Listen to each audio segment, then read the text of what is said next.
中国足协与远在苏黎世的国际足联非法，到底谁更黑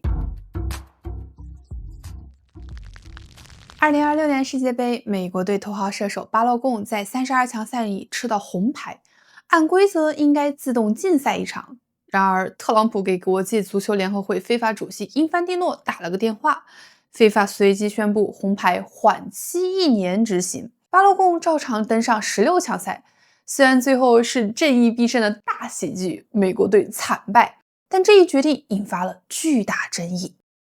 而上一次让非法登上丑闻头条靠的不是电话，是白色床单。2015年，瑞士警方应美国司法部请求突袭了苏黎世的巴尔拉克酒店，几名非法高官在睡梦中被带走，替他们遮脸的是酒店的白色床单。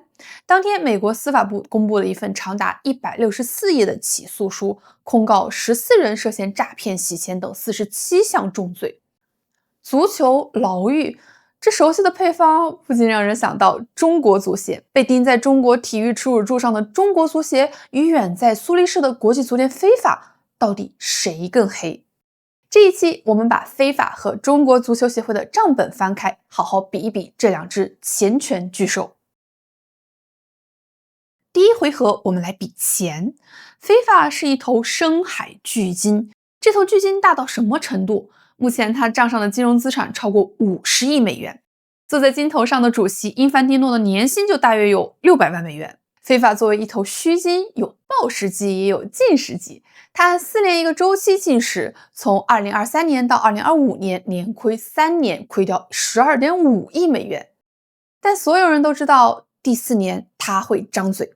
2026年世界杯年，它的收入目标是130亿美元，一口回血。但这头巨鲸身上钉满了蛀虫。开头提到的那份164页起诉书里数过，这些蛀虫在24年里吸走了超过1.5亿美元。比如非法前高层官员布拉泽，圈内绰号10%先生，经他手的赞助和转播合同都会被抽掉1成。他还用协会的钱在纽约特朗普大厦租了2套公寓，一套自己住，一套给他的猫住，连猫都住上了第5大道。虽然这样的蛀虫变身，可对非法这头巨鲸来说，似乎只是掉了几层皮屑。1.5亿的贪腐案听着吓人，可摊到24年里，平均1年也就600多万，和因凡蒂诺的年薪差不多。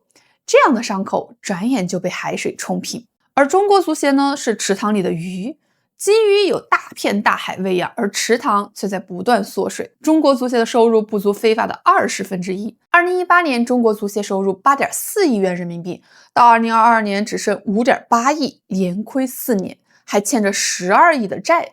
可就这条发育不良的鳄鱼身上照样钉满了蛀虫，而且相对于这条鱼的体积，蛀虫几乎敲骨吸髓。贪腐金额的前3名分别是前中国国足主教练、著名球星李铁，涉案近1.2亿元；前中国足协主席陈戌源，涉案8103万余元；前体育总局副局长杜兆才，涉案4341万余元。更狠的是，这些蛀虫下嘴的位置连鱼卵都不放过。足协1年投给青训的钱是4600万元，但孩子们练球的钱不够主席一个人摊的。鱼在挨饿，鱼卵还被劫走。诺奖经济学家威廉姆森提出过一个概念，叫资产专用性。他描述的是一项资产离开原来的用途后会损失多少价值，损失越大，资产专用性越高。在足球产业里，钱是专用性最低的资产，即使损失了，下届世界杯还能赚回来。而青训体系里的教练、梯队、比赛网格要几十年才养得成，是专用性较高的资产。节流青训预算在经济学的账本上就不是简单的偷钱，而是在损毁整个产业的专用性资产。同样是偷现金和偷生产线是2种不同的罪。国际足联非法和中国足协谁更黑？第一回合比钱，论出血量非法完胜，但论伤口的深度和位置，还是中国足协更胜一筹。第二回合我们来比比钱权的滥用程度。先看中国，李铁贪腐案里的起诉书里查明，李铁在俱乐部任职期间让对手配合比赛，前后打点花掉近4000万元，买球的效果立竿见影。李铁接手河北华夏幸福俱乐部时，球队在次级联赛的中甲里排第6，随后一波8连胜，直接踩进中国最高级别的职业联赛中超。后来他又执教武汉卓尔俱乐部，又一次冲超成功。2次冲超背后都是大量的假球。假球意味着什么？意味着你熬夜看的每一场球都可能是一场带剧本的演出，而信任这种东西，抽走一次就很难再放回去。巅峰期5年卖出80亿的中超版权，几年之后跌到1年1-2个亿。球场还在，但观众走了。FIFA这边呢，说出来你可能不信，从1930年到2022年，世界杯正赛一共踢了964场，至今没有任何一场被实锤是假球。2010年南非世界杯前的友谊赛阶段，当时的裁判被直接安排，比赛中出现了莫名其妙的点球判罚。FIFA 随后在长达44页的官方调查报告里写得很直白，从概率上判断，这几场友谊赛的结果受到了蓄意操纵。至于世界杯的正赛呢，虽然有1978年阿根廷6-0秘鲁的争议，2002年韩国队身边那几声臭名昭著的哨子，还有今年2026年阿根廷保送传闻，但怀疑归怀疑，谁也没拿出过实锤。为什么世界杯正赛没有假球？因为买不起。任何一门生意投出去的钱要对得起收回来的钱，这叫做投资回报率 ROI。 买通一名周薪几十万欧元的球星，报价要盖过他的身价代言，再赔上牢狱的风险溢价，成本是天价。分母大到这个地步，多大的赌注都算不回本。这单生意 ROI 是负的。反观2010年那几场友谊赛为什么买得起？因为他们买的不是球星，是全场收入最低的裁判。这就是为什么高水平世界杯正赛很难打假球。比分买不动，可非法的蛀虫们手里还有一件大得多的商品——世界杯的举办权。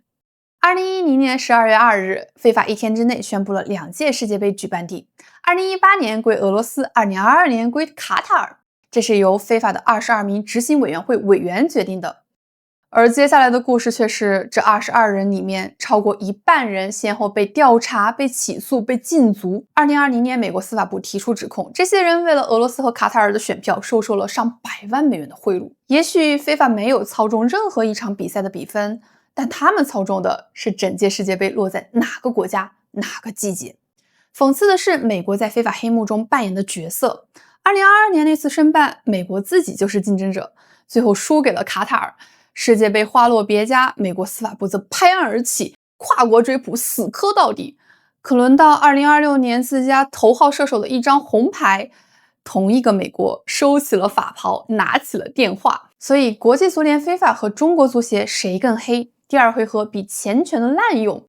论对足球赛事本身的伤害，中国足协更黑。非法似乎什么都能买通，主席能买，主办权能买，红牌能买，唯独比分一场也买不下来。第3回合我们比惩罚力度。先看自查环节，这个环节两边都是笑话。中国这边负责监督足协的是国家体育总局，而当时分管足球的副局长正是受贿4341万的杜兆才。舆论要求调查时，他做了一个动作，把文件里的调查改成了调研，一字之差，大事化了。非法那边呢，他设有自己的内部道德委员会。